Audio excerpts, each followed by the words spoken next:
The lease contract. So you have a management contract, you have a lease contract. We have a fiduciary responsibility to protect our owner.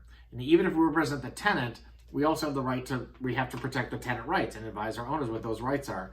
So the lease contract goes through that in very clear detail, what the tenant's obligations are and what their rights are. I've taken the California Association of Realtors standard lease agreement, got rid of all the CAR language, and I made it a progressive manager contract. It was just like the CAR contract with some little changes, which you'll see when you get in there.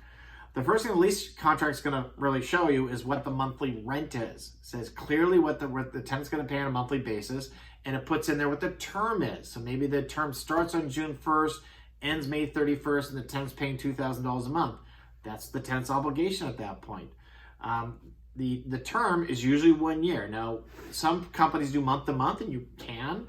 We like a 1 year term because the tenant likes to know they can stay, that they have the confidence that they're going to be there 1 year. We also want our leases to expire really between February and say September, because those are the key leasing months. If all of our tenants were on month to month and all of them gave notice on November 1st, we'd have too many properties to lease. So we like to stagger them out, and we want to have them on a 1 year lease. The other stuff, the other terms in the lease contract really important is what's left with warranty. This is critical you get this.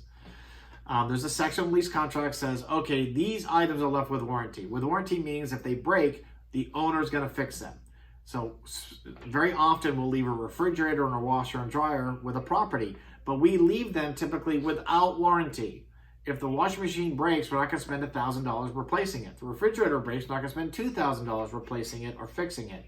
That's a tenant problem. So there can be occasions where we do cover a particular refrigerator if it's a built-in refrigerator. But when you make sure in your contract, you make it clear to the tenants what's being left with warranty and what's being left without warranty. Programs. So we go through all the programs with our tenant. And the difference is we have a base lease agreement with one addendum. And if the owner says, I want pet protection, I want owner protection, I want them in the security deposit guarantee program, or the tenant decides to pick a residence benefits package, that triggers a disclosure and addendum the tenant then signs so they know exactly what they're paying or getting into. And the lease contract is very clear on this. There's a whole section showing with each program what it costs, what gets prorated. But the programs are in there, and you have to give the tenant, a disclosure on that. Once again, you need to know the lease contract, because if for some reason the tenant stops behaving or paying as agreed, and we have to evict the tenant, you need to know exactly what the tenant was obligated to do or pay, because that might go to a small claims court and you're going to have to defend that contract in front of a judge. Thanks.